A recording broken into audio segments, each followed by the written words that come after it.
If you're a maintenance supervisor for a commercial property, you've had to deal with everything from leaky faucets to flickering light bulbs. But nothing's worse than that ancient boiler that's lived in the building since the day it was built, 50 years ago. It's enough to make anyone lose their cool. That's where Grainger comes in. With industrial-grade products and dependable fast delivery, Grainger can help with any challenge, from worn-out components to everyday necessities. Call, click Grainger.com, or just stop by. Grainger, for the ones who get it done. The following podcast is brought to you exclusively by the Rad Rob Radio Network. This is PBA champion Kyle Troop. Hey y'all, Jacob Wedrup here. Jeff Riggles here from 11thframe.com. Hey guys, Chuck Ritchie here, formerly of Bowl TV. Hey guys, this is Ryan Schaefer of track staff at Valley Bowling Center in Waverly, New York. And you're listening to Straight Up 5 with Johnny Petraglia Jr. Yo, the boys from Straight Up 5, Rad Rob, Dr Ocho, and of course JP Jr. As you know, JP Jr. used to be introduced as the sexiest man in bowling and now the world. But he doesn't have the best hair in the world. I do. Sorry, bud, but you know the deal. Pick it out. Fear the fro, baby. Welcome to Straight Up 5 with Johnny Petraglia Jr. A hard-hitting, in-depth, cutting-edge look into the world of bowling. This podcast will not only cover all things bowling, but will also give you a raw look into real-life issues. You'll get unfettered access into the mind of one of the most gifted bowlers of this or any other generation. Strike, and they claim it. Similarly does it. So without further ado, let's introduce you to the hosts of the show. Rad Rob, Rob Francois. Rad Rob, Rob Francois. Dr. Ocho. Dr. Ocho. And the incomparable Johnny Petraglia Jr. Johnny Petraglia Jr. Hey guys, welcome back to Straight Up 5 with Johnny Petraglia Jr. I am your host, Rad Rob, Rob Francois. This is episode 133, and we have a very, very special guest tonight. Before we get into that, let's see who's here in our chat tonight. Our usual faithful are here. We got Amanda Moore in the house. What's going on, Amanda? Good to see you. Good to see you. We got Nico. What's going on, brother? Surprised you didn't yell at me for being 2 minutes late. We got Billy M. What's going on, brother? Oh, we got the one and only Crambone. What's going on, David? Welcome, everybody. Thanks for being here. Ocho is going to be late tonight, so I don't have to intro him, which is fantastic. I'm so tired of having to blow smoke up that guy's rear end, so thankfully, I don't have to intro him tonight. But I do have to intro the man that everyone came here to see, which is the styling and profiling straight from New Jersey. God, I suck at this. I'm so used to introing Ocho, then I just roll off everything I do for Johnny rolls off the tongue. I wish I could roll off Johnny's tongue. Never mind. He is number 7 in your program, number 1 in your hearts. He is the sexiest man in the world. Your resident New York Mets fan, Johnny Petraglia Jr. What's up, JP? Oh, looking slick in that Mets shirt, man. Got a shout out to Mama Phyllis. I think she bought me this like 10 years ago.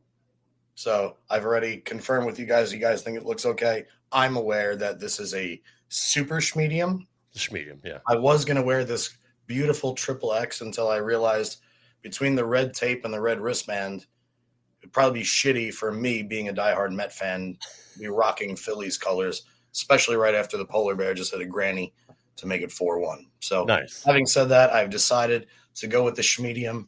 I'm suffocating as we speak. So I apologize to our viewers for the extreme mess on this side of the screen right now. I think you look fantastic. So I put it on simply because about 20, 25 minutes ago is when we went from 1 down to 4-1, and we need a Mets victory. This is the game. Got to beat tonight. Got to hold the next few innings, and then flip over to the Yankees and watch them do their work against KC. Well, Amanda liked your shirt, so So there you go, man. Thanks, Amanda. Appreciate it, girl. Your boy Nick says it looks like spandex. Nick, it literally, bro, I can't pull it off me. It's horrible. Why aren't you at the Mets game? Because he's right here. He's got a broadcast tonight, man. Nothing stopped. Yeah, we've already got plans in the work here for gosh forbid there is a Subway Series. We're already working plans for that game. So I'm gonna kick back and watch the team just continue this just wrecking ball of a run that they've been on for the second half of the season, and just hope it goes well for them. Obviously, dude, you're getting drilled for this shirt. I told you, I'm definitely changing in the middle. No, don't change. Only because it's hard to breathe. You know, like it's actually constrictive. Like sometimes when I look, I remember like the women and whatever, even to this day, like with the corsets and shit. I'm like, I forget it. I can't even handle this right now. What's up, Sting? At least I'm still representing regardless of the discomfort. You don't need to breathe. Don't worry about it. Just sit there and look pretty. That's all you gotta do.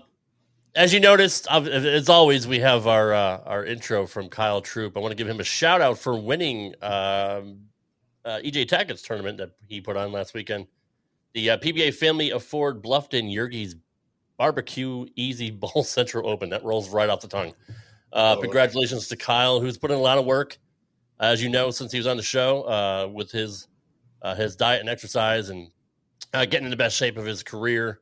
And it's already starting to pay off. And I congratulated him after the win and told him I was proud of him and looking forward to next year. And he is pumped for next season. But congrats to Kyle Troop on yet another win. So it's always good to see that. Always good to see that.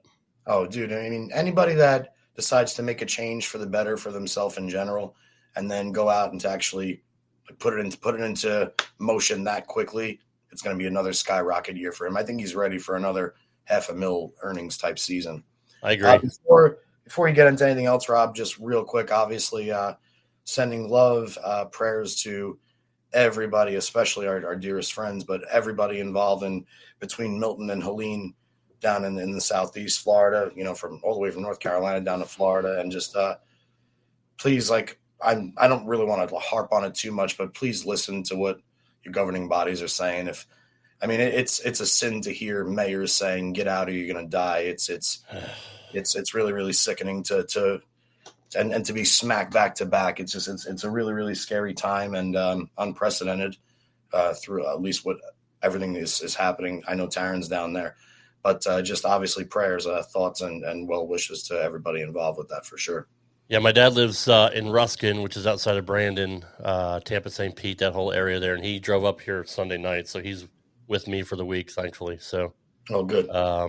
Thankfully, he got out early before he got stuck in traffic. And unfortunately, at this point, they're telling people if you're still there, just stay home because you don't want to be stuck in bumper-to-bumper traffic when it rolls through tonight. So we were showing videos of I-75 yesterday, and you could just imagine the amount of people trying to get out of there. What a cluster that's going to be. But yeah, just please, everybody, be as safe as you possibly can during this horrific natural disaster. Yeah, I talked to Roger Meany, who's down in Naples, and he's hanging in there. I know they had a lot of tornadoes that rolled through there. Nate Garcia, fellow I'm not a Florida resident. One of our resident chatters is also a Florida resident. Hope you guys are hanging in there. Jeff Skyers, I spoke with him. He's doing good. He went up to Warner Robins, Georgia, with his family. So I'd like to check in on my Florida peeps here in our Straight Up 5 chat. Speaking of Nate, congratulations on your 6th PBA regional win, brother.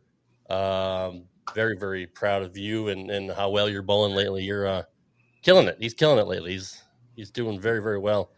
But hopefully everybody is either out of the state or if you are there, hopefully you're safe. But flooding is what my dad's worried about. He's not worried about the winds and stuff like that. He's worried about his house floating away. But we'll find out. We'll find out tomorrow. Rob. Anyways, yes, sir. Can you see the screaming chicken in the corner? Yes, I can. I just noticed that it's in view.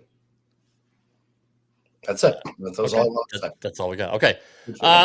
Since Ocho's not here, let's bring in our very special guest. We've talked about his business for the last, I don't even know. Probably the last 3 years, ever since we started the show. Oh, yeah. Even before I moved back here, we were talking about it. Yep. He gives Johnny P his signature look that everyone loves every month. That's Suite Blendz. He is the owner of Suite Blendz, the one and only Straight Up 5 superfan, Georgie Hart. What's going on, brother? Welcome to the show. My boys. What's going on, fellas? Good to have you here, man. Such a pleasure. Thank you so much for having me, for real. Thank you. It's a pleasure and an honor to finally get you on here. We talk about you so frequently, we feel like you're already one of the panelists on the show. So it's true. I got another special guest. Hi, Charlotte. Hi. Well, now the show is stolen. She could just take it over from here. Yeah, we don't need to talk to you at all, really. We don't need to do anything. You can leave now, George. Nice. Thanks for having me, George. I'll see you guys later. Charlotte, slide. Good run, bro. Thank you. Absolutely, honey. It's very adorable. Beautiful dress. Thank you. It's very cute. Question is, can I? Wait, never mind. I probably shouldn't ask that anymore. It's too normal. I am wondering that it's always been Suite Blendz with a Z, but I noticed that your cover page now has the S. Have you gone through a change? Or? That's a little Easter egg. So okay. When I first had the logo done, they made it with an S, and I went up and I posted it. Gotcha. Ironically, we talked about this during my last cut. Yeah, I think so. Yeah, you have it on the wall. Your buddy made for you on the wall. Yep, my boy got me something made that you've seen obviously on my wall. It says Suite Blendz. Yeah, with an S, but it's supposed to be with a Z. So it's kind of like an Easter egg, I guess you could say. Hey, it'll always be nostalgic, especially as you continue to grow. And speaking of growing, one of the main reasons I wanted you on the show, other than our actual relationship, is I kind of wanted to dive into not only the bowling aspect of our relationship, but the kind of the way like bowling, you can relate bowling to so many different things. And like one of the things that's attractive across the board in any craft that any person pursues is when you're really, really good at something, you tend to attract people that wouldn't be attracted to people that weren't good at something. I mean, everybody's intrigued watching Anthony Simonson. Everybody's intrigued watching Shohei Ohtani or Aaron Judge hit home runs or steal bases. Everybody's intrigued by the best at their craft. And you have not only have you perfected your craft, but you have a murderer's row of people that respect you for what you do in the world of cutting hair. And I guess my question to start before we even dive into bowling is, what got you into this profession? What made you decide to pursue it?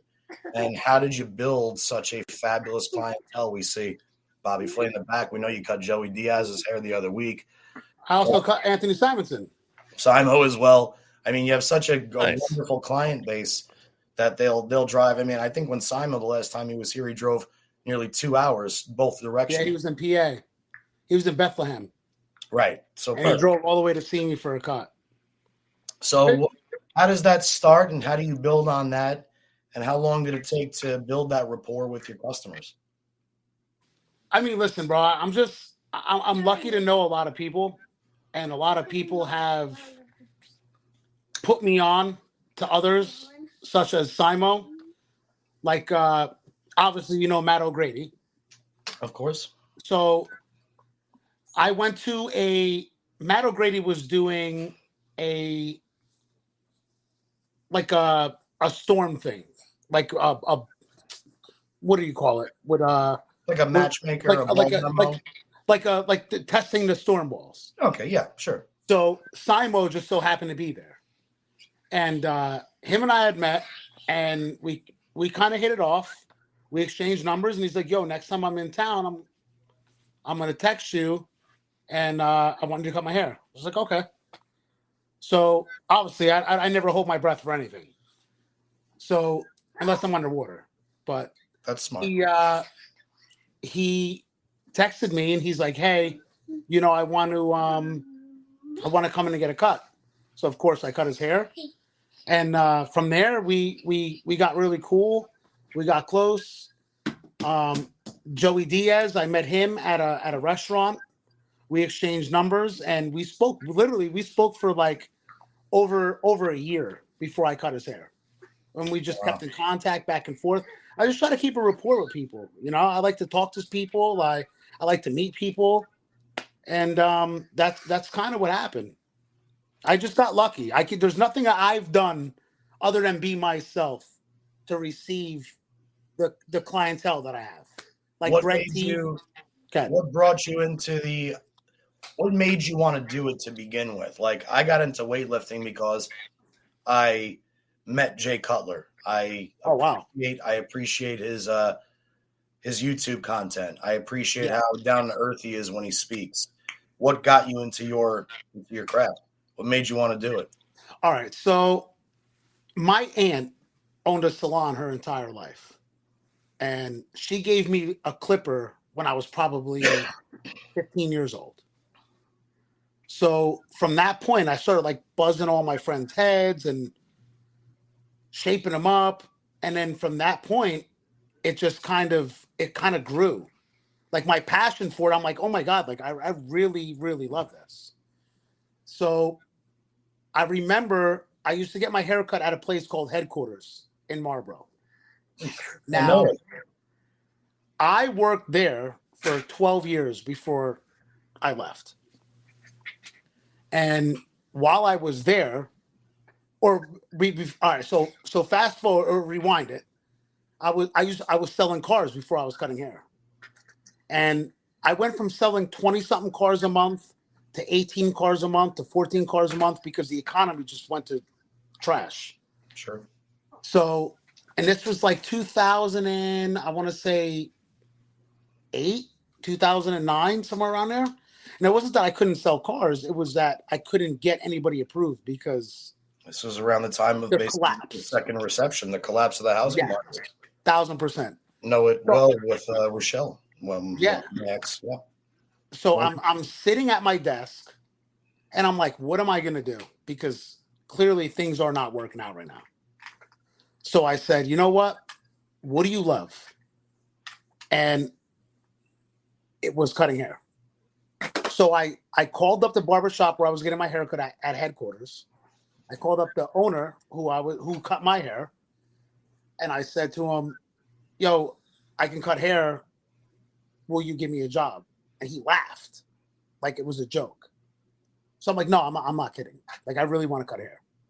He was like, I'll tell you what, bring somebody in, cut their hair, and let me see what you got. I said, no problem. So I literally went in. I knew at that moment, because I wanted to do it, that I was getting this job. I went into the office and I told them at the desk, I'm leaving. This is it. I'm leaving right now. I quit. And they all laughed. They're like, where are you going? I'm like, I'm going to cut hair. And they started cracking up. They're like, you're going to go cut hair. I'm like, yeah, I honestly, like, I'm good at it. And I feel like I could do that. So long story short, I left. Now I'm in a suit and tie. I pick up a kid named a very well-known bowler, Jonathan Kosha. I pick him up. I bring him with me. I cut his hair. I got a job. That's badass. And then from that point forward, I never looked back. And now I've been doing it for over 20 years. Wow, that's great. Amanda asked in the chat, and I guess this is a good question. And Taryn basically said she wants a high top fade, which I believe Taryn. But Amanda wants to know, do you do strictly men's cuts? Yeah, only men.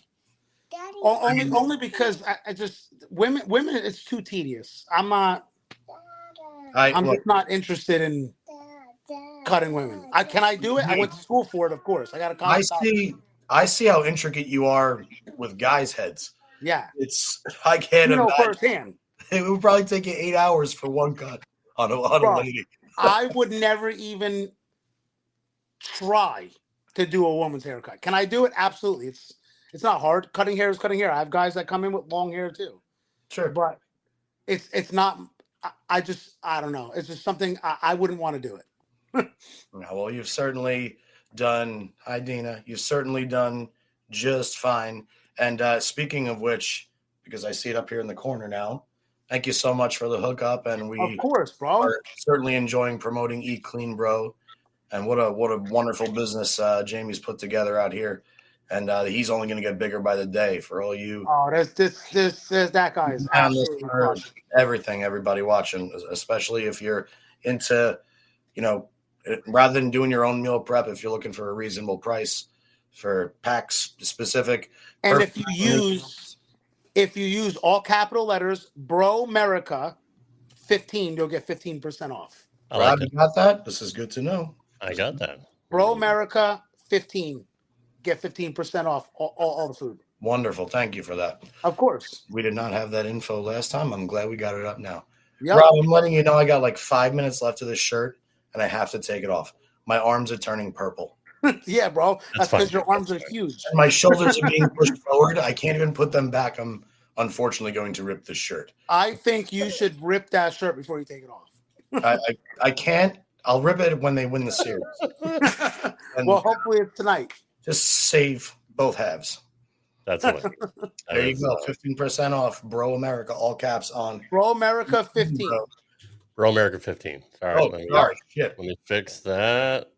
That's all right. I'm retarded. Right.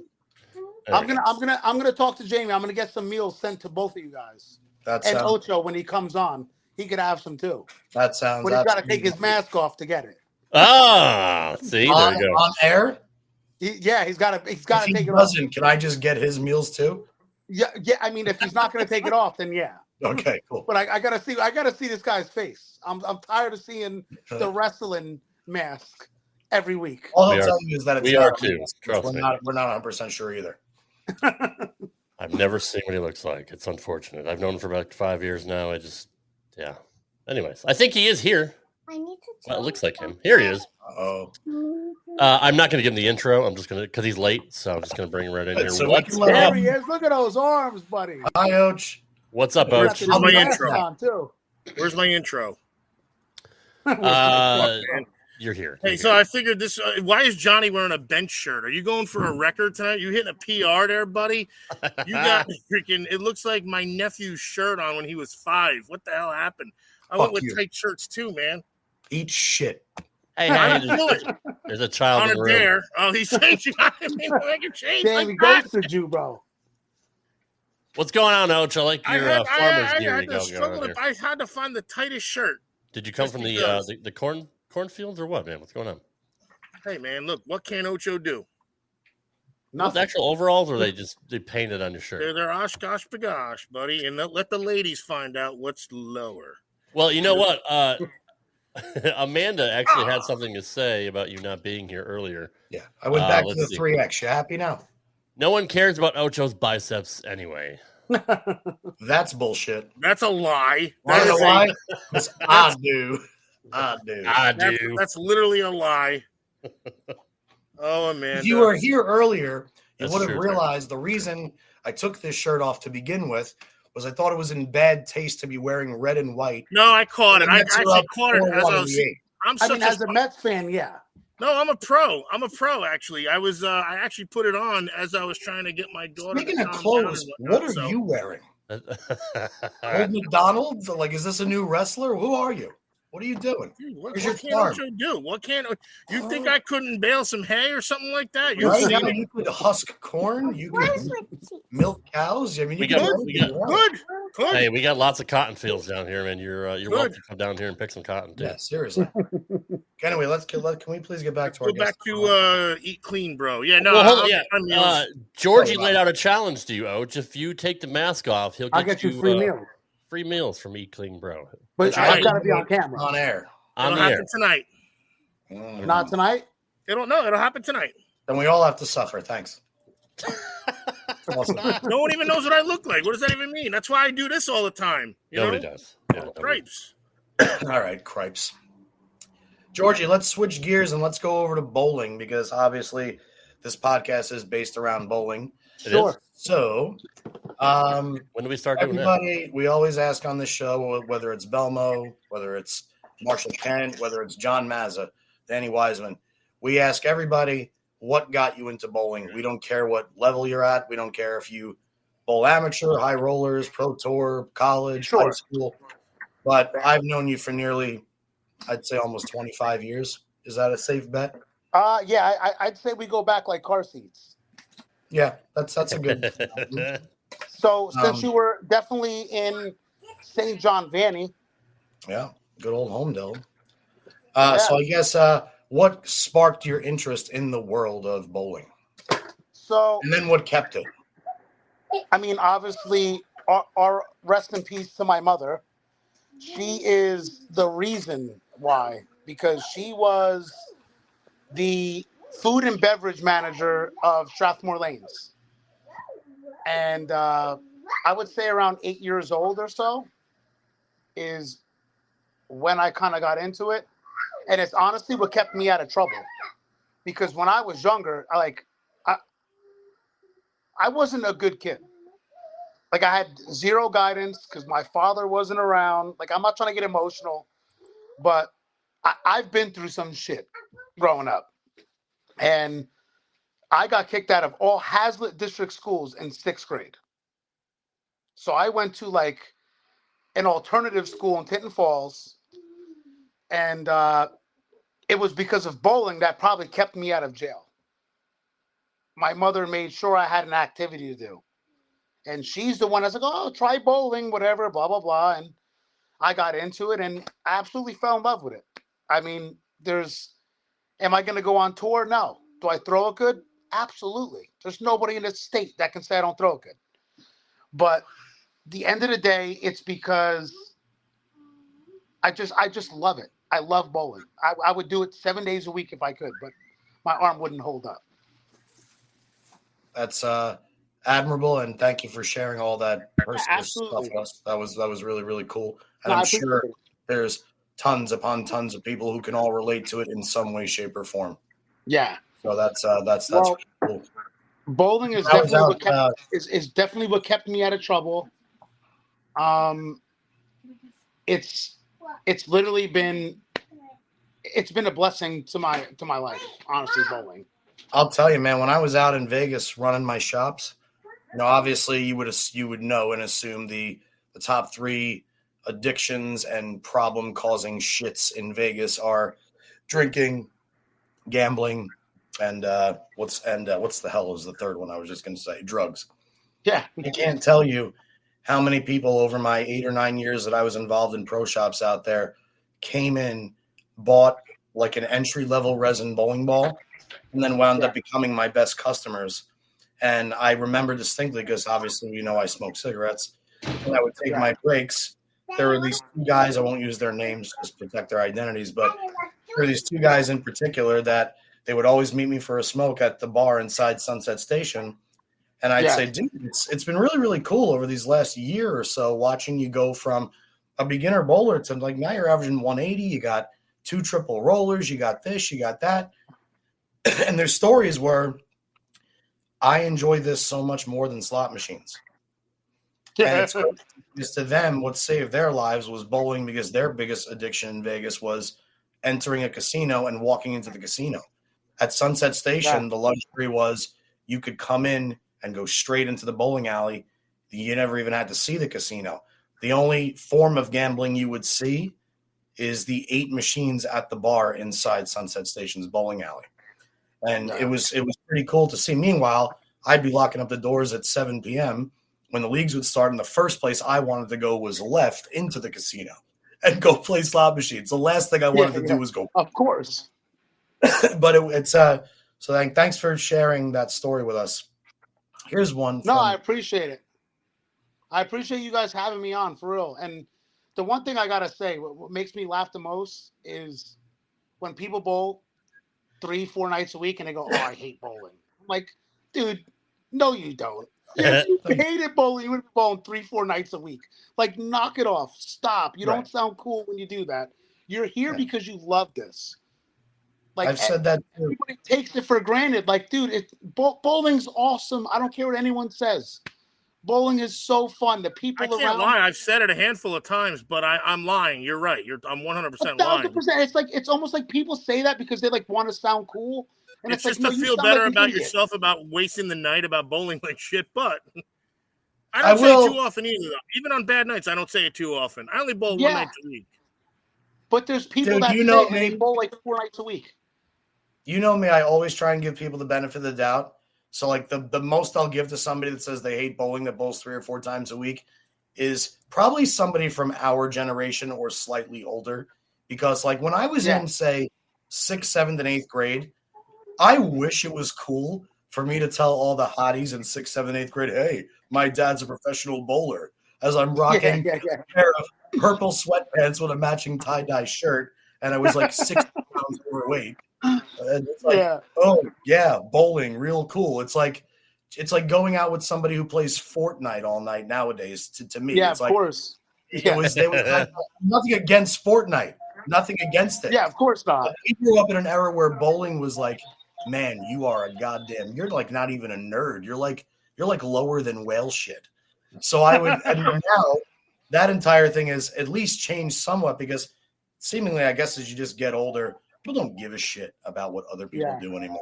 They say that they do, but people are going to bitch about whatever they want to bitch about. And nobody gives a shit what's cool, what's not cool. And the fact of the matter is you're bowling 3 or 4 times a week. Not only is bowling cool, it's cool to you also. So meanwhile, I want to know if you really shaved MAGA into the back of this head or if this is MAGA? a joke. I could do that in a heartbeat.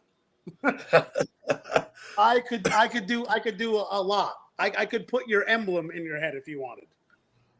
We're gonna have to make it like a branding iron or something like that, or is it like actually with like, oh, I got a new pumpkin carver. That's what you use. It's actually like the trimmers, like what barbers use to shape you up at the end. That's what I would use to do that. I haven't gone in a while. I don't know if you can tell. So. I don't know. Take the mask off. Let me see, pal. Get us free eat clean, bro. About? Let me see what's going on. Let me see. Or at least clean the old McDonald's. You got facial hair or what? Come on, oh, just do it. Just get it do over it with. For the people, bro. The people have been waiting. Rip off the Band-Aid, bro. Come on.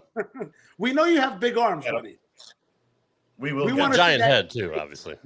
We know you're not frozen, Oach.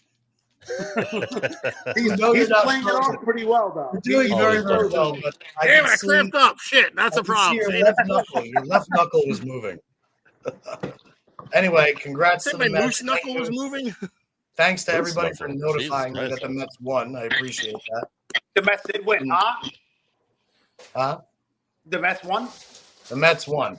I didn't want to have the television on. I didn't want to have my...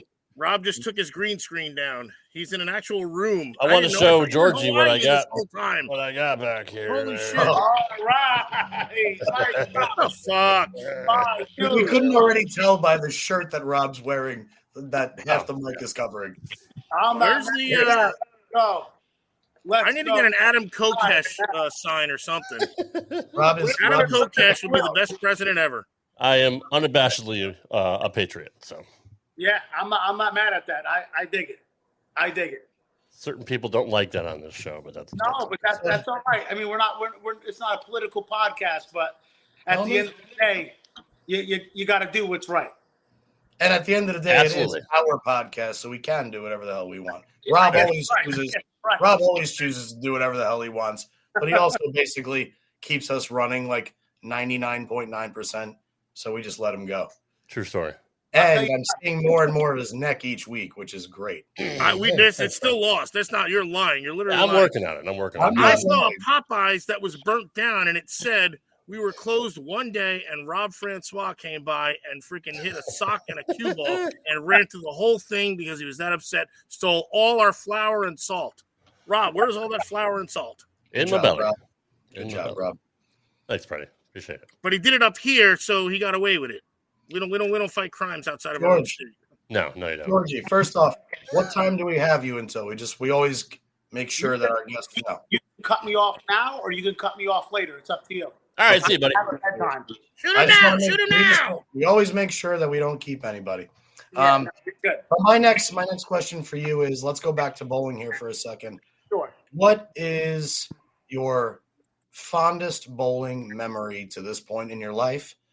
And before you answer that, you did mention last night while we were outside during League at Majestic, you said that you had hurt your shoulder from playing hockey. Yep.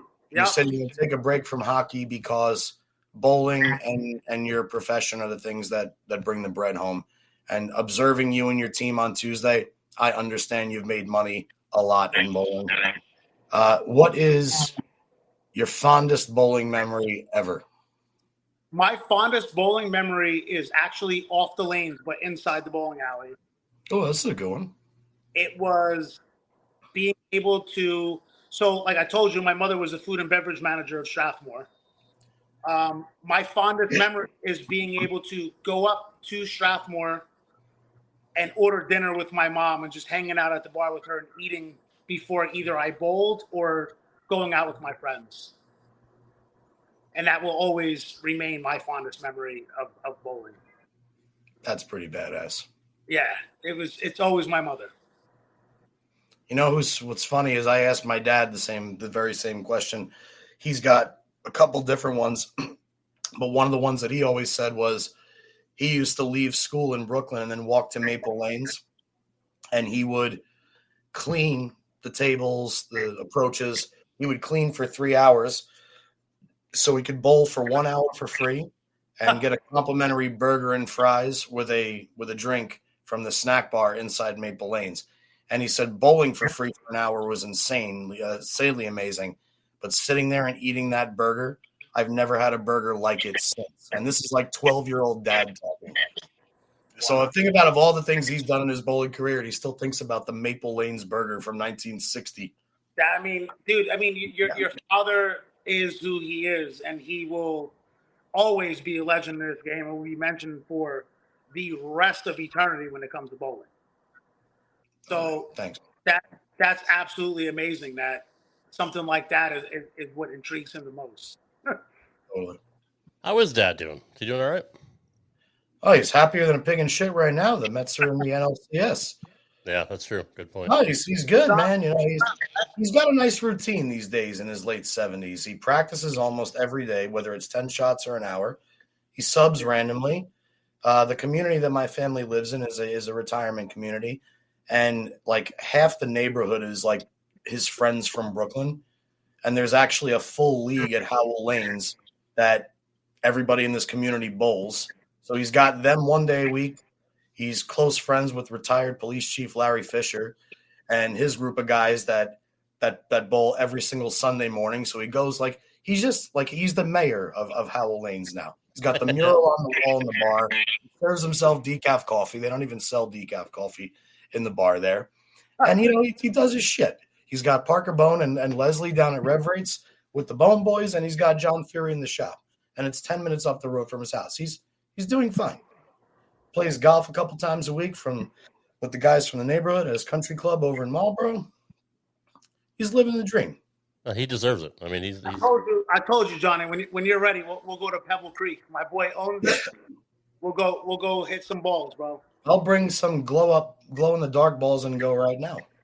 Well, I don't know if we can get on right now, but if I made a phone call, we probably could. We may have to walk, but we can figure it out. But yeah, anytime. I'm you know me, I'm pretty free during the days, so you just let me know. So I'm a Boston guy, and obviously Bobby Flay is from the area. How cool is that dude, in person? So here's the deal. So I cut Greg T. He was on the Z100 morning show, and he was on 103.5 morning show. Yep. He own radio show. So I met him years ago when I worked at headquarters. I would say about maybe 10 to 12 years ago I met him. And he was in the barbershop, and I wasn't even cutting him. Somebody else was cutting when he was talking.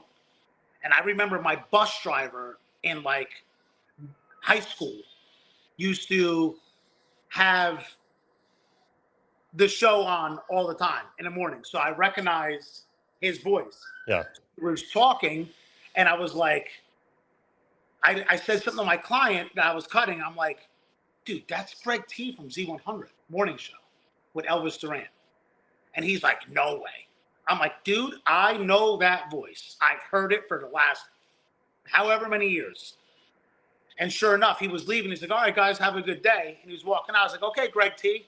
And he turned around and he started laughing because when my boy Chris was cutting him, he goes, oh, what do you do for a living? He's like, oh, I'm a gym teacher in Piscataway. So he lied about what he did.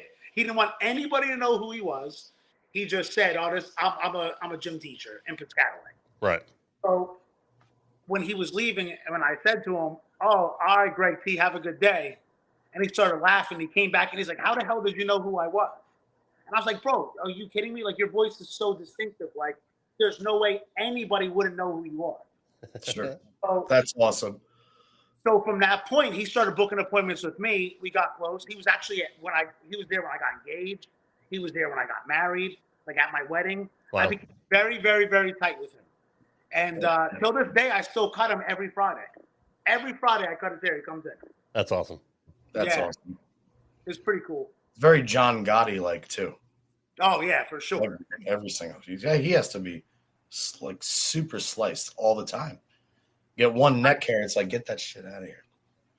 He always says, Sean's spitting facts right now, by the way. Well, he's talking about me. Sean Riccardi in the chat, spitting facts. What's up, Sean? Sean, I hope you're safe, bro. And I certainly know you and your wonderful family are smart enough to go somewhere safe. Robbie P, good to see Rob. you. What's up, brother? Let's go, Mets. Hi, Tammy. He could throw a bowling ball and actually split a hurricane, I bet, actually. So that's the truth. I've seen him do it. Like Brett Favre throwing a ball underwater, Sean can do the same thing. Bro, Sean is – I want to say this on live, and I hope he's watching, obviously. Sean is one of the most greatest talents that New Jersey has ever come out with. Stupid good. Stupid good. Can't miss. Stupid good. Unbelievable. Like his backswing it's a pendulum. Every time. Effortless. I mean, it's unbelievable. It's unbelievable. I've never seen anything like it in my life. That guy, nobody replicates shots like him. It's like he just lets the ball do the work, and he knows where to put the ball to do the work. It's freaking amazing to watch. I mean, shoot, I got to see him bowl for a long time, and we're talking about Sean Riccardi, right? Of course. Yeah. Airbud. Yeah, we're okay. It's just so damn effortless. Like the guy just comes back a little bit, cocks it, and then just the ball just hits like a freaking Mack truck. What's crazy to me about Sean is I don't care how old he gets, it never changes. changes. Don't say it. Don't say another word. Because I was just about to say everybody always wants to talk about like Paul Rudd and how at 55 he looks younger. Like he did in 40-year-old virgin. 25.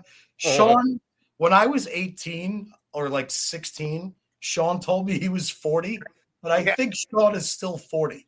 Yeah, bro. He's 45. Unbelievable. He's unbelievable. The guy is a fucking animal. Fuck, that's awesome. That is awesome. It doesn't matter. Obviously, a house shot he crushes, but even on tough shit, like. No, the guy he freaking does shit at nationals all the time. It doesn't matter what conditions out there. He figures out a way. Bro, always. He's an animal and nothing changes. Game doesn't change. It's unreal. Welcome to the 50 Club, Sean. Fucking A right.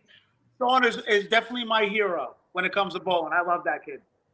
Was certainly one of mine. Didn't him and Reisner like just freaking obliterate the Nationals that one time? Like, I don't know, about 10 years ago. They were like, I mean, I don't know if they won, but him and Reisner had like a freaking insane. Why don't you ask him? Because he's not here on the show. Sean is right. You know everything. Here. You know everything about this shit. Oh, but I know this. Don't be punchy. Don't be punchy. Now you're being rude. You're being rude. Now you're being rude. What are you, not a pro? I only deal with pros. Sean's in the chat. Why don't you ask him? Fuck him. I know he's got at least a 300 at the Bowler's Journal. I thought you would know that shit. Honestly, I'm going by your bowling repertoire. My repertoire is more PBA based. Well, man, what the hell am I thinking of? What did he bowl with? What'd you bowl with Reisner then? I'm back. I've never bowled. I've only bowled against. No. He wrote. I never bowled with Reisner. I thought him and Reisner freaking like crushed something. I don't know what to tell you. Oh, they got blowjob titles. Good for you guys. All right. Exactly. Hey man, look. Some people collect stamps. I'm good with that. You're fine. Say that again, George. I'm sorry. So what'd you say?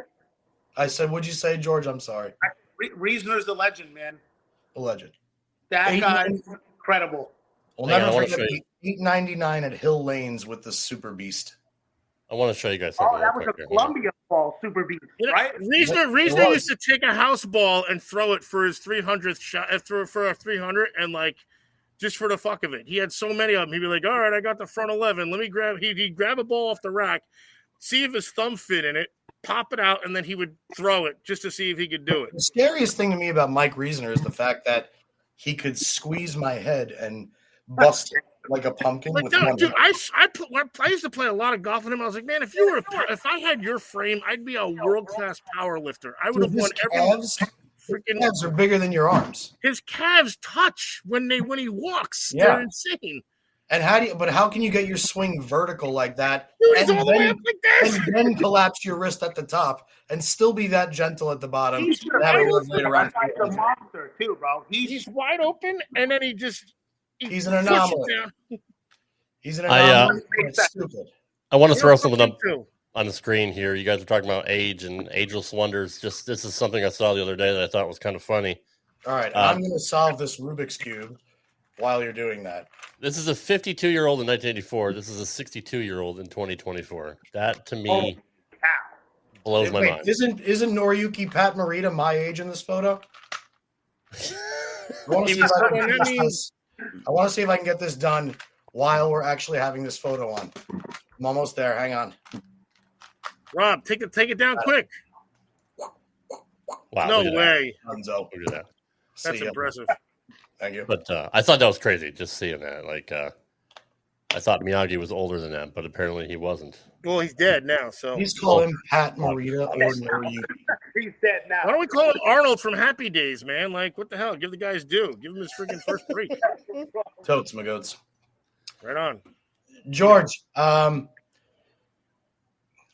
your location is second to none. I say this every single time I get to your shop. I could literally put a bed in your shop and just live in that plaza and always have everything I needed. Are you comfortable where you are? Do you foresee yourself staying there? Have you ever even considered expanding, hiring more, employees, or is this strictly you? I know you're there 5 days a week from sun up to sundown, basically. Yeah.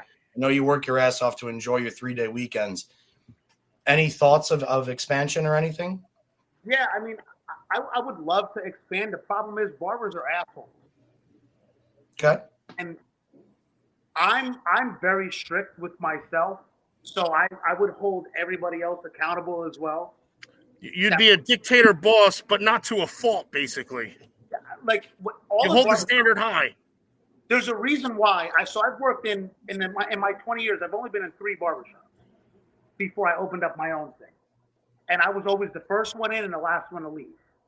And that's why I was made manager in every single barbershop I've ever been at, and that's the reason why I had a key. So guys would come in, and the hot towels would be in the towel warmer, TVs would be on, the music would be on, the lights would be on.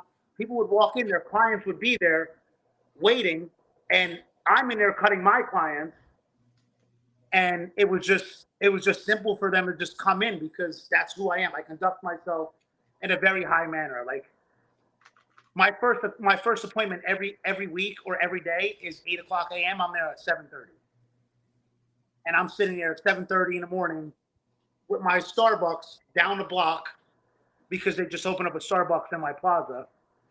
So I get my Starbucks and I go in, I put my towels on, I have my music on, and I'm just waiting for my client to come in. I'm just relaxing.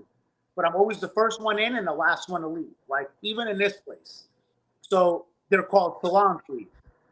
So it's my business and then whatever, 15, 16 other people's businesses, whether it's salons, nails, skin.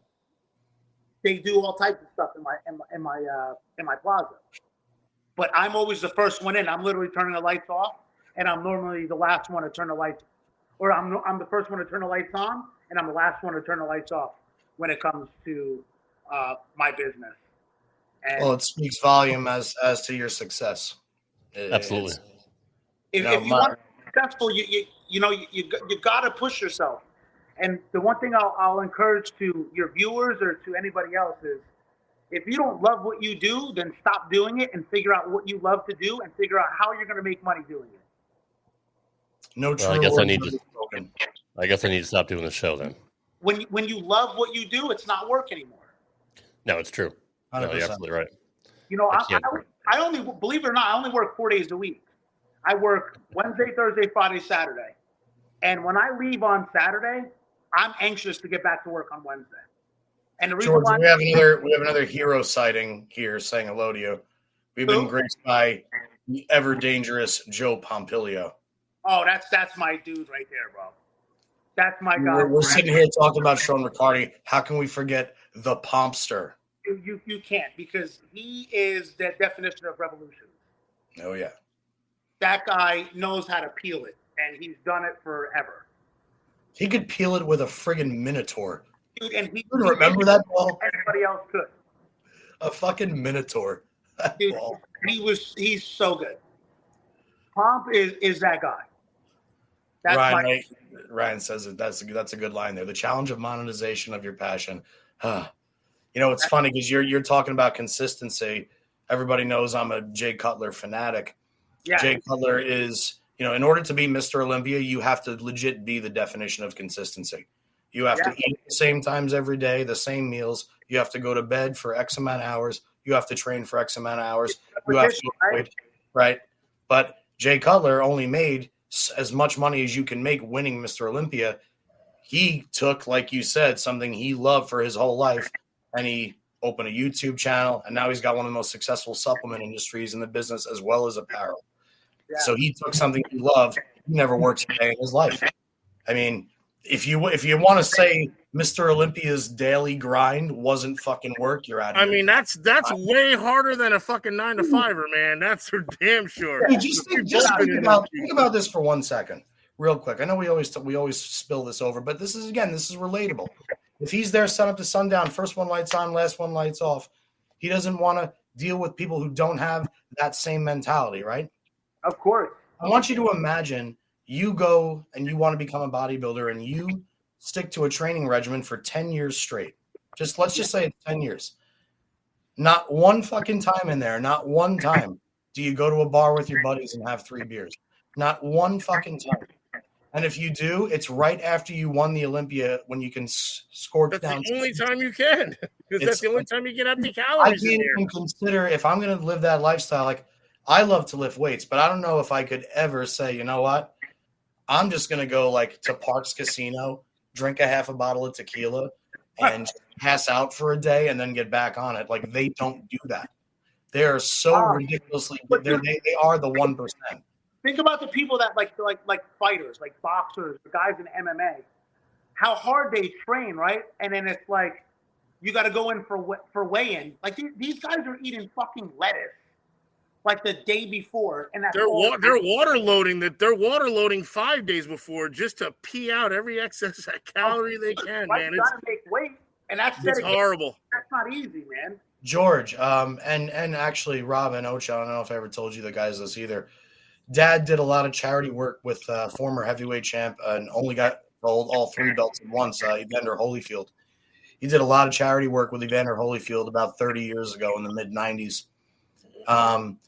Evander Holyfield said that in order to train for a 3-minute round in the ring, it's approximately 3,000 hours. So like the same way an Olympian has to train every day for 4+ years to hopefully come in second in the qualifying heat of the 200 meter by 0.2 of a second. Right. Like you missed by 0.2 of a second. Now you got to go train for 4 more years to get 0.2 of a second better. Or it's the same thing in the boxing ring. Like people don't appreciate how much work goes into what the greatest in the world in anything. And I'm not talking just sports, actually have to do to get to that level. So a funny thing is, when I first started cutting hair, the owner, Greg, that used to cut my hair, that gave me the job, was like, dude, you need to be on a floor basically for 6 months and you're going to be our bitch. So now 3 months in, like I used to just sweep up hair, answer the phone, watch these guys cut, and I used to get them food. I was literally their bitch. Whatever they asked me to do, I had to do it. So for 3 months, I did that. He told me I had 6 months to do it before he'd give me a station inside of the shop. So he went on vacation. He went to Florida. And now we were in an extremely busy shop. We were like the first ones around that did the straight razor that you get in Perth Amboy. We were like the first one, and we brought it to Marlboro, to like this rich white area where people were losing their minds. Like, holy shit, like, I never had a razor on me before. These kids had no idea what it was like. skin fades, had no idea. So he goes on vacation, and now we're slammed. So I'm sweeping up, answering phones, I'm getting food, I'm their bitch. So they go, yo, G, you need a cut.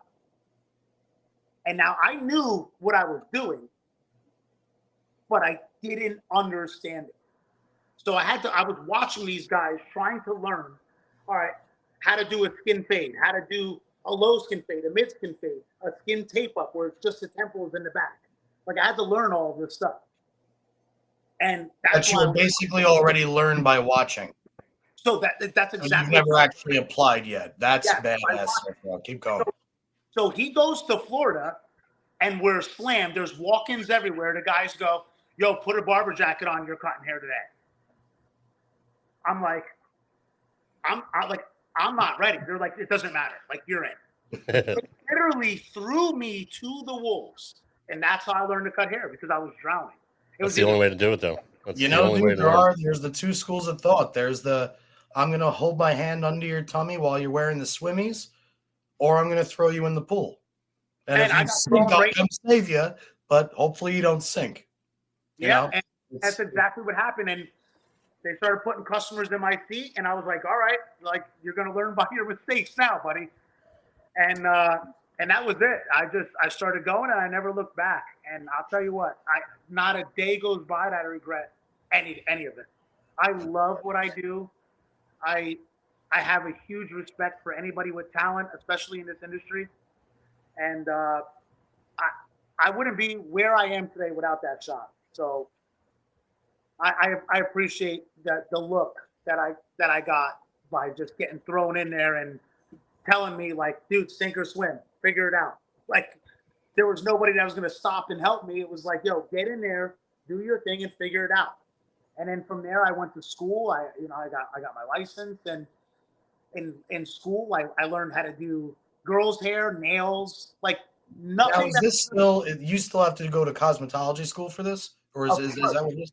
Well, now they have a barbering program, but like when I went to school, I was going to say, is there a specific barbering program, or at that time they just taught you everything? No, it was cosmetology. So I learned about like nails, skin diseases, skin disorders. You know, you have to learn about anatomy because there's certain parts of the head that where you're going to cut someone's hair, like at the back of the head, it's called the apex. So it stands up the highest. So when you're cutting, like that needs to be a certain length compared to everything else. Like, interesting. It's not easy. I can tell you that right now. And I had to learn all that girl shit. Like, I'm not doing perms. I'm not doing color. I'm not doing any of that. So, and it's a profession that will always be needed. Of course. And everything that I learned, you know, I taught myself by watching. No one taught me. There was no YouTube when I first started. You're talking over 20 years ago. You need to turn on YouTube now. You want to learn how to cut hair. It's easy. I didn't have that. Wanted clients. I was going to the mall handing out business cards, trying to cut people for free to get them in, because I knew once I cut them, hopefully they'd stay. That's old school. It was a long journey, but I'll tell you what, I don't regret any of it, and I'm glad I grew up in that era where you actually understood what hard work was, because now you just log on and, I mean, you know what OnlyFans is, right? I mean, it's so easy to have a body and be able to just sell it online. Like Johnny should. I've been trying to tell Johnny he needs to start his own channel, his OnlyFans. But I'm not gonna lie. I talked about it with Martha. I did. What? I talked about like getting on OnlyFans and maybe just hiding my face and like sticking to foreign countries and like just selling some thrills. And then I was going to call it OnlyFan. So that was my thing. That's kind of what I figured too. I mean, I take, you know, no, that's too graphic. Never mind. We'll just leave it. No, tell us all about this venture. I'll tell you all about it on Tuesday next week. Fair enough. Martha's a venture capitalist, so I mean, she's a smart entrepreneurial. She is. Yeah. No harm, no foul. So, I was gonna say something here, but you told us about OnlyFans. Hell yeah. I'm down, dude. It was. Oh yeah, I was gonna say earlier when you said when you had to dive right into it. You know what's so funny is like, obviously, I learned a lot about bowling from my dad. I learned a lot from the people I was close to me, Parker Bone especially. But you know what's crazy is there was a time in my life for, I would say honestly, a solid year and a half. Everybody that knows me knows that when I go to bed at night, I always turn on bowling. I turn on some PBA show between 1975 and the current year, and I pick one, basically blindfolded. And 9 out of 10 times I could tell you who's on every show, who's the winner on every show. It's really fucked up. It's actually kind of gross, definitely nerdy. And Ryan, holy fats page. You got one of those? But I went through Is Rod's neck on there? You're an asshole. It has to be. I went through a period in my life for about a year and a half, 2 years. I fell in love with, sorry if there's any kids here, but I would Laugh it up, fuzzball. I would smoke a joint and I would lay on the couch and watch Bob Ross paint. Yeah. And I woke up one day after like a year and a half and I said, I can do this. And I went out and I got all the Bob Ross colors. I got the alizarin crimson, the phthalo blue, the titanium white. I got all the different brushes, the fan brush, I got the canvases, I got the liquid clear, I got everything, bro. Yeah. And the first painting I ever did, I'll never remember. I did it at Rochelle's place in Vegas. And she brought her kids out to look at it. Like, they couldn't believe that I painted it. Because all I was doing was I would stand in the garage and literally just mimic the video in my head. Yeah. And just like, I was a really good painter, and I've never touched a paintbrush in my life up until that point. So it's easy. But here's the difference, though. I was doing it to entertain myself. He was doing it with somebody else's dome. Like, if I fuck up my painting, I have another. You're fine. There's no harm. Who fucks up the guy's dome? The guy goes to the owner and says, "Who the fuck just cut my hair? My head is ruined for the next 2 months. I'm suing you. I'm never coming back." Whatever it is they're gonna say, right? That's the part where it takes a very, very special brain to take. Yeah, there's no starting over with him. True. You took a plunge and you just flat out went for it. There's no starting over when it comes to cutting hair, bro. One swipe could fucking end it all. Like, that's it. What if the guy sneezes or something? Yeah, you could hiccup or something. Like, what the hell happens if you hiccup or sneeze or freaking like gotta crack a rat real quick and you try to hold your cheeks in and you fucking jab the guy? No, you know the sneeze is coming. You take the clippers away and you fucking sneeze. You don't sneeze in the middle of cutting. You know? I mean, they'll hold their hair together a little better, but that's probably what you got gel for. So I guess that's different. You just put a little extra gel on it and send them out. They'll never know the difference. No, never. Not until they get home, at least. No, it's Paul Mitchell. No, it's George Mitchell. I mean, have you ever like just fucked up and like, oh man? Oh, dude, when I first started, absolutely. Yeah. I fucking ruined. I remember. You want to hear a funny story? I want to know how the people react to it.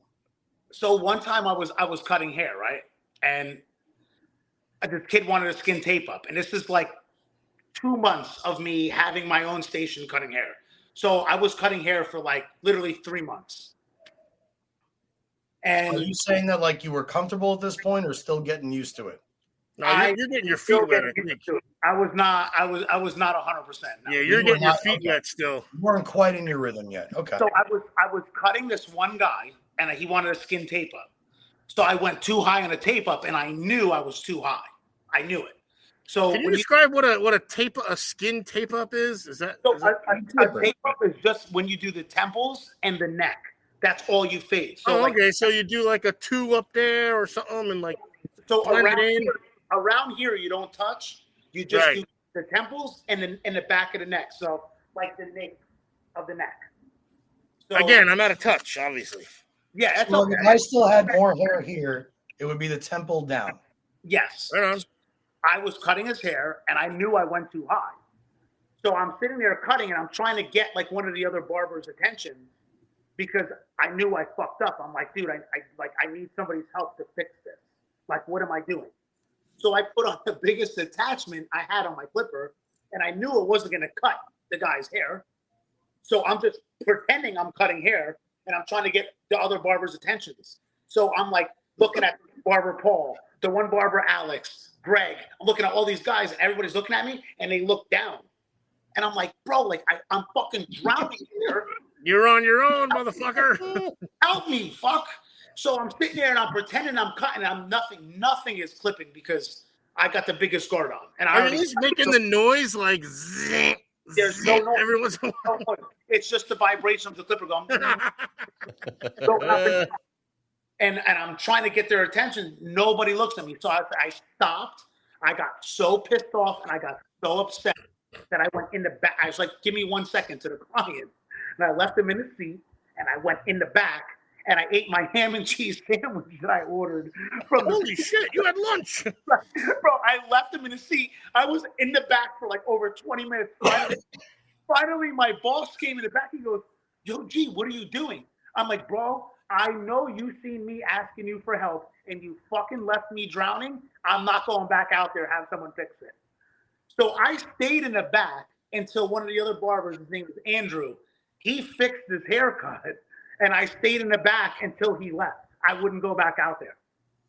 I was so embarrassed, bro. You were anger eating. You were pissed off at your coworkers. You're pissed off at, man.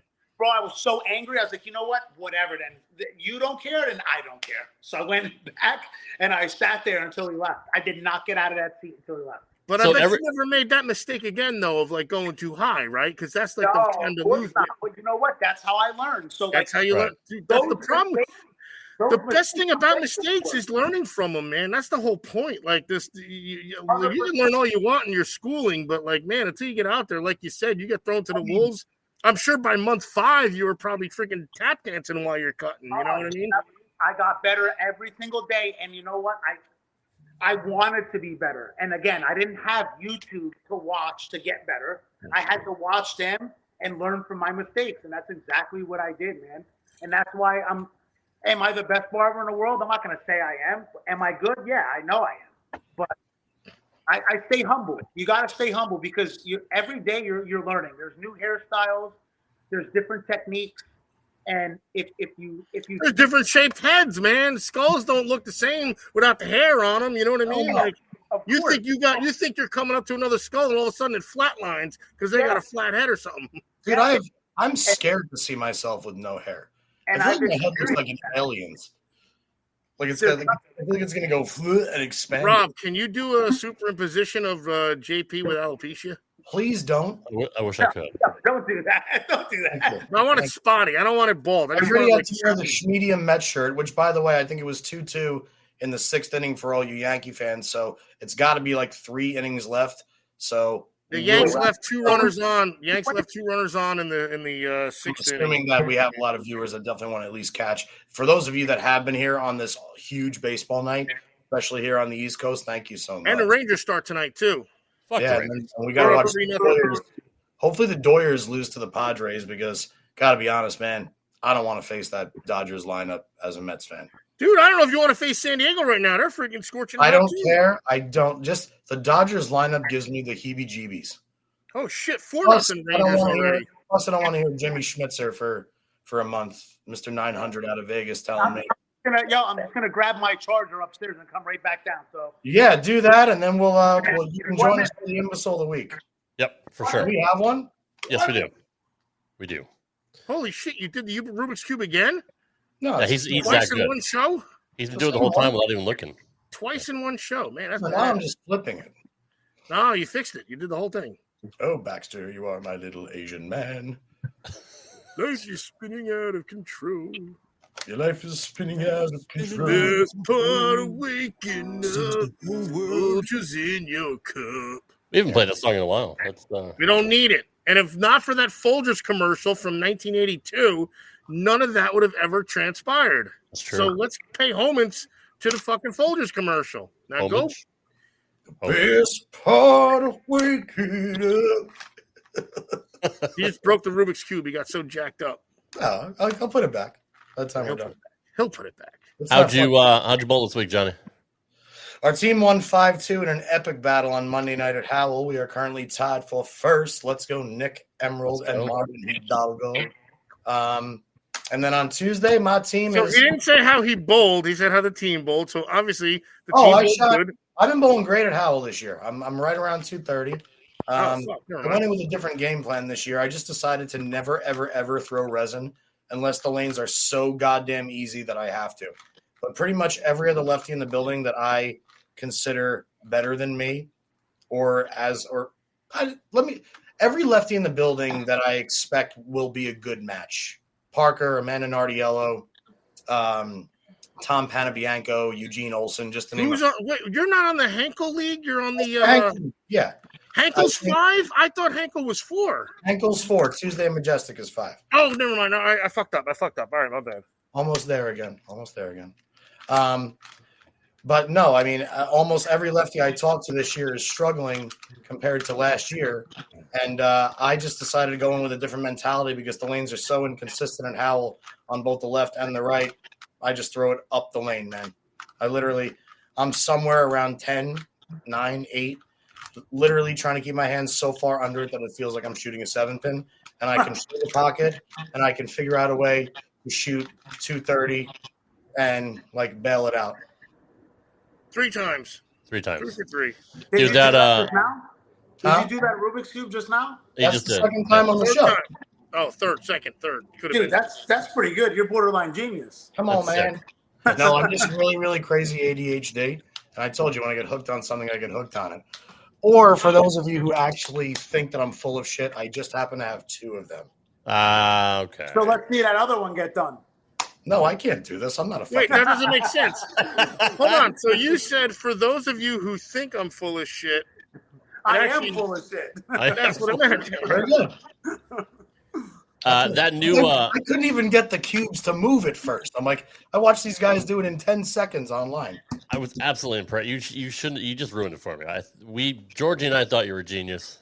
So. David Copperfield didn't really make the Statue of Liberty disappear either. Yes, he did. He made your neck disappear, but not the Statue of Liberty. Back to the lie. I would live the lie in your honor. Do we have an imbecile of the week, and then we can let Georgie go? We do, but before we get into that, I'm excited for the new rollout in a couple weeks of the Brunswick balls. Oh, league's going good for me too, guys. Thanks. That's fucking great.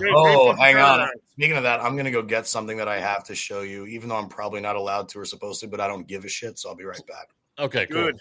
Ocho, how you bowling on Thursday at Howell, buddy? That. No, really. What did you shoot last week? Amazing. Again, as per usual. So 6:30. 6:35. That. 6:32. 6:45. 6:32. Damn it. So you were close. No, I'm with JP. It's funny. Like I left my shit in the car all summer, and I'm at 219 already. Like it's just I'm already right up. For me, that's good. It's just stupid. It's not right. It's my finger grip went down the lane. Literally went down the lane as I threw a strike. So I had to have the Did they call down foul? chick go. What's that? No, it didn't flow. It didn't cross. I mean, technically, I mean, I don't think. Hey, is that a foul? Now that I think about it. Not like NASCAR when part of the equipment went down the lane. Hey, JP, real quick. Remember I told you how my finger grip went down the lane? Yeah. Isn't that a foul? No. Okay. As long as you complete the delivery and don't immediately approach over the foul line to go get it. So like, oh, okay. It's like if you've ever watched, Evelyn says hi, everybody. Hi, Evelyn. Hi, Ev. That wasn't what I wanted to show you, by the way. I was wondering. I actually brought the item. So like when you watch the PBA tour, you like before they had the jerseys, you had like the patches, Bayer, Vice, yeah, the Denny's and all that stuff, and or like there was one time where even Parker was wearing a wristwatch, and he slapped it out so hard that he slapped his watch off into the gutter. Oh shit! If an obstruction, if something comes off of your person and crosses the foul line, that's not your physical body. Okay. As long as you complete the delivery and your first move is away from the foul line and not towards the item that you dropped, fine. If you throw the ball and let's say your finger grip is far enough that you can reach into the and gutter, you're chasing after, you are actually allowed to pick up that finger grip. Okay, good to know. You step over the line to pick up what fell off of you, they can cite you with a foul. Wow. Most people in league Like if it's say at the arrows, we'll say go get it. But your Yeah, it's not the bet, spirit of the rule, though, right? Like they wouldn't. The rule, your safest bet is to walk back, then ask for everybody to take a second so you can go out and get it, or who's ever. Oh my dude, my shit was 3/4 down the freaking lane, so the freaking girl chick had to go get it. You're fine, and unless the rule has changed in like the last 75 years, that's always pretty much been constant. I buried the ball too. No, it was just because so Rob was so gracious to ask how my league was, after he asked you and then skipped me. Brunswick unveiling party time. Please tell me it's the white one. Oh yeah. Well, what do you got? I mean, as if the name wasn't iconic enough, why not make it white ivory? Oh, it's so beautiful. Oh my gosh! Why not make it white ivory? So dude, it looks like a giant gobstopper. My God, that's precious. It looks like you want to be friends with it. Oh, that's so pretty. I posted it yesterday. I'm like, I'm in love with that ball just by the looks of it. I like the colors of the new motive, the Sub-Zero, or is it Sub-Zero? Oh yeah, the Sub-Zero Forge. Bro, the Forge. That ball looks sick. It sure does. I hope it doesn't roll at your toe like it looks like it's going to. That Forge line has been kind of hit or miss for them. But yeah, I've reached the age where, like, with being on staff with Brunswick and the brands of Brunswick, I'm very selective with the balls I drill now, and I always just drill the ones that I find to be beautiful, aesthetically beautiful. I don't care if it's because I throw plastic urethane or like an axe anyway, pretty much everywhere I am. So. Troy loves that new ball, by the way. He's been throwing it a lot lately, and he absolutely loves it. I love when the ball looks like it's rolling way faster or like stronger than it really does, just because the pattern is so fucking wacky. Totally. I hate seeing the what's finger weird, man, grips. is I've had success with white bowling balls. Even though everybody hated the Quantum Bias, the solid white one, I liked it. I absolutely love the Black Widow Ghost. Yeah. I never got to throw the AMF XS, and to tell you the truth, I like the Arctic Vibe, which is predominantly white. So, who knows? Different colors do different things. That's why they test. Isn't that why they have like overseas balls, right? Like, overseas balls are made a little bit differently. There's a little less load in the resins, simply because overseas lanes typically hook more than here in the States. But yeah, color definitely changes ball motion, 1,000%. And if you notice, there's a pattern. Like a lot of new releases, all the bowling ball companies will use like almost like the same color. Yeah, I see that too. I've seen that a lot. Yeah, you stick with a cover because I remember who talked about this, but it held true to me. It's technology can only advance so far in bowling. Like if you look at history, it was urethane in the 80s, it was resin in the 90s. They tried to make some particle and proactive bowling balls. Yeah, and they just died after 30 games. Yeah, they were too high load. They basically rolled like a glorified urethane ball. And then we went back to resin. And really, there hasn't been any other. I remember 900 Global tried to do, or Legends tried to add diamond dust particles, the titanium center in some bowling balls. I know when the Inception DCT came out with 900 Global, they tried to put a titanium center that was a pain in the ass because you couldn't drill an interchangeable thumb in it. But there's no real crazy advancements. If anything, we're backtracking. Everybody on tour that you see nowadays, they're not throwing the super high-end stuff. They all have at least 2 urethane balls in their bag. And the most popular balls still right now are the Storm Phase 2, the IQ Tour. The Ion is like one of the balls that's making a charge. The Widow series from Hammer. I mean, there's the technology of the balls that have worked for 20 years are still what works today. We had Rob out in the chat earlier. Him and Big Mike were talking about how it's dumb nowadays to drill a ball when it first comes out. Wait 3 or 4 months. The technology from a ball that's released in June is no fucking different than a ball that's released in October. The only difference is if the ball comes out in June, you watch 50 people throw it, you'll know if it sucks or if it's good. True. Yeah, I agree with that 100%. It's like when you get a new car and it's got the recalls on it. Totally. You know from watching everybody else what the ball does. So it's like, all right, maybe I should get this one or I shouldn't. Sure. Same thing with like buying the new Xbox. You got to wait for like the third generation before they get all the fucking shit out of it. Because The bugs out, yeah, exactly. Same thing with phones, with everything, all technology, right? Yep. Yeah, you don't want to be the first one to get it, but it is what it is. Drugs. All right, let's hit up the imbecile of the week. Hurry up. It's time for everybody's favorite segment. If you guys don't know how to use a seatbelt, just ring your call button and Tommy will come back there and hit you on the head with a tack hammer. You know, Lloyd, just when I think you couldn't possibly be any dumber. Here's the imbecile of the week. Some people are really stupid. All right, this week's submission comes from my local page on Facebook. It is the gift that keeps on giving every single week. You got to love the assholes that live in your city. And just to point out how much of assholes they are, it's fucking priceless. This first post here from Heather Phelps showing actually it's a badass truck. But apparently he was late for something and just decided to go around everybody on the sidewalk. So she said this kid needs his license taken away. He drove on the sidewalk. What's that? Isn't that what trucks are for, though? Like to go the off-road way? Like I thought you were going to go that way. Big suspension, like tough. I'll get your guys' reaction on this. If you're upset with the poster for posting it, or the people in the chat here that I'm going to put up here. So she mentioned, unfortunately, some of you seem okay with this, which is sad. How is this driving behavior acceptable?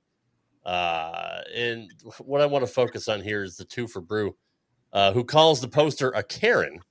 And says she's breaking the law by using her phone to take photos while driving in a school zone. And let me go back to the photo here.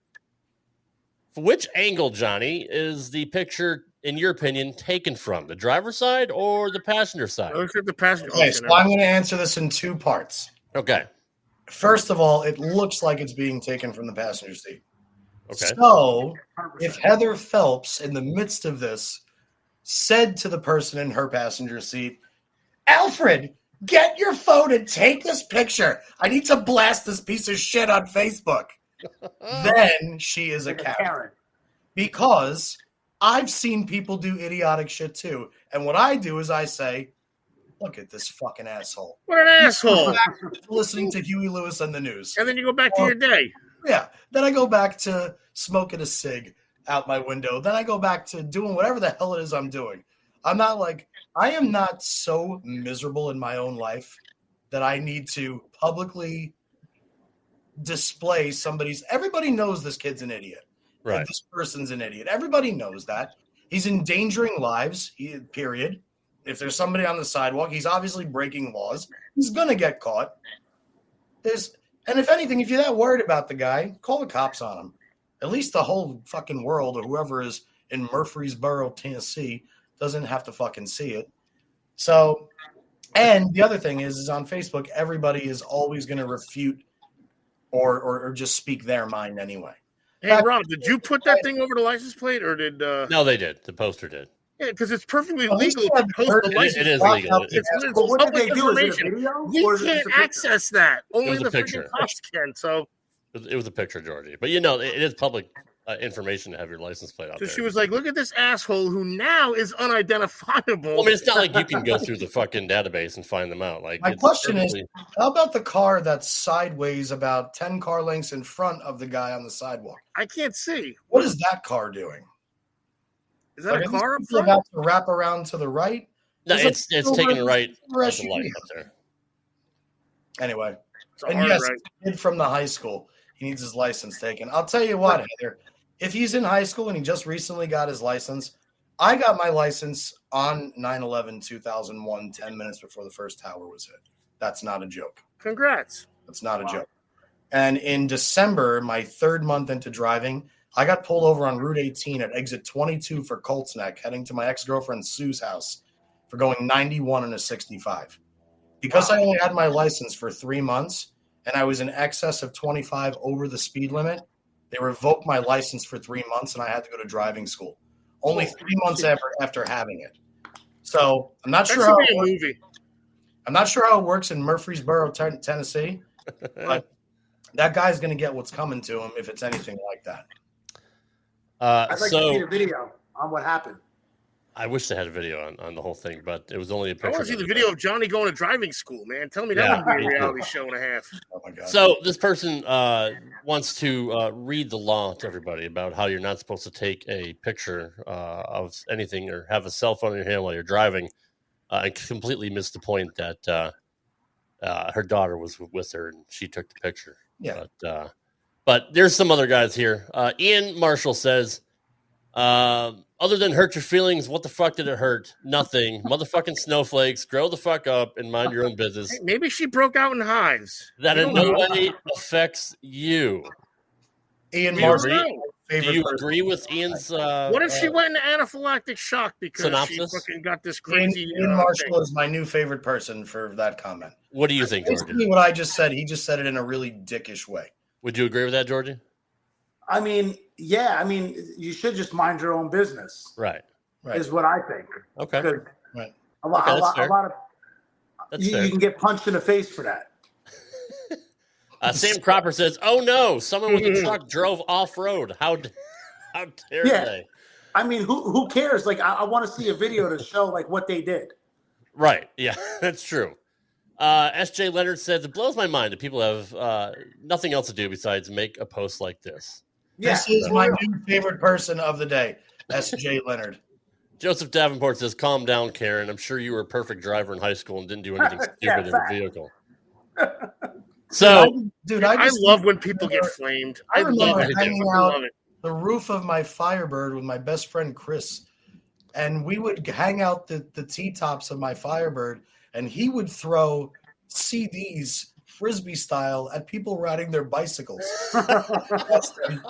We would throw batteries at the fucking windshields of school buses as we passed them. We were sick fucks. No, See, I remember bashing mailboxes with fucking baseball bats when I was younger. Like stupid shit. I would never even think about doing now. Right. I would hang out in the back of my buddy Webster's Bronco and throw empty beer bottles out Suffield Mountain, just all over. Och, we understand. Sorry to cut you off, Rob. Och, we understand you got to go. Thank you for being here, brother. Sincerely appreciate it. Georgie, nice being on the show with you, buddy.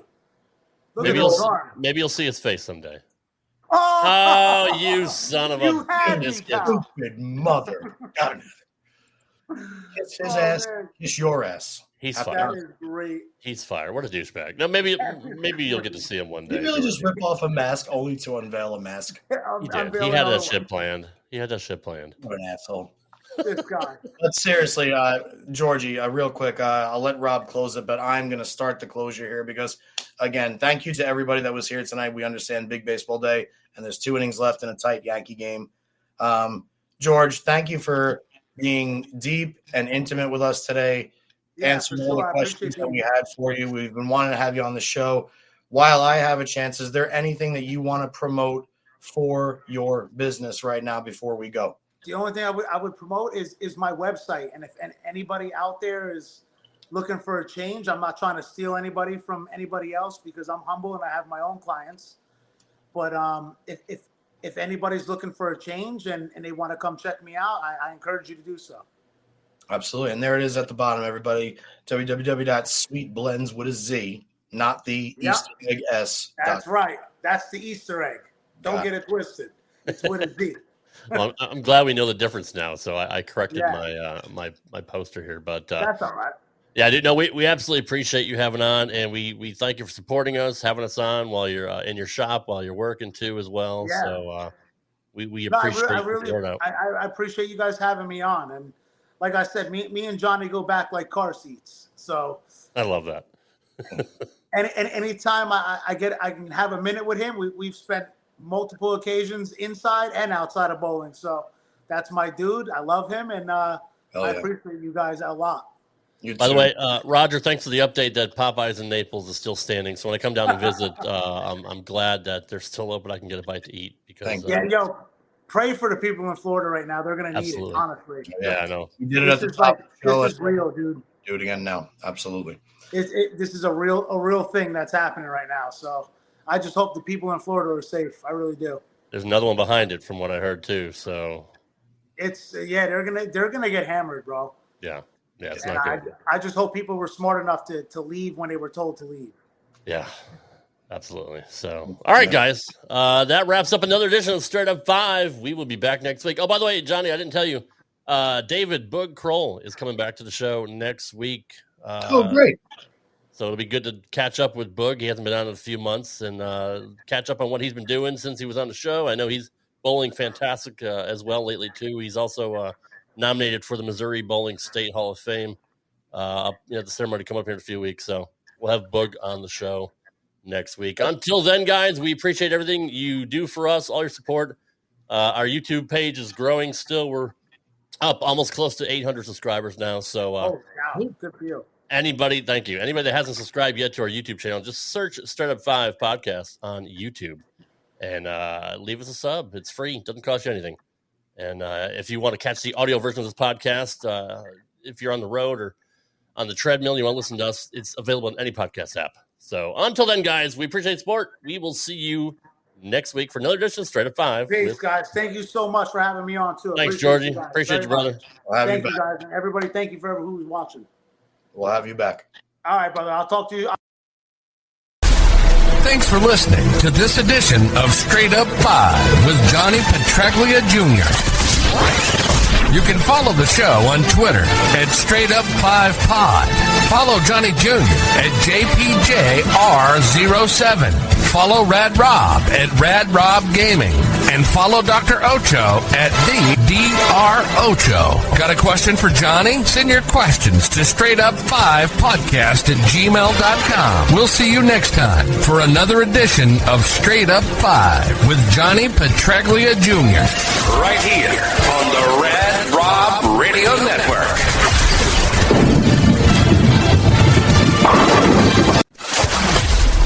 Thanks for listening to this edition of Straight Up 5 with Johnny Petraglia Jr. You can follow the show on Twitter at Straight Up 5 Pod. Follow Johnny Jr. at JPJR07. Follow Rad Rob at Rad Rob Gaming. And follow Dr. Ocho at the Dr. Ocho. Got a question for Johnny? Send your questions to straightup5podcast@gmail.com. We'll see you next time for another edition of Straight Up 5 with Johnny Petraglia Jr. Right here on the Rad Rob Radio Network.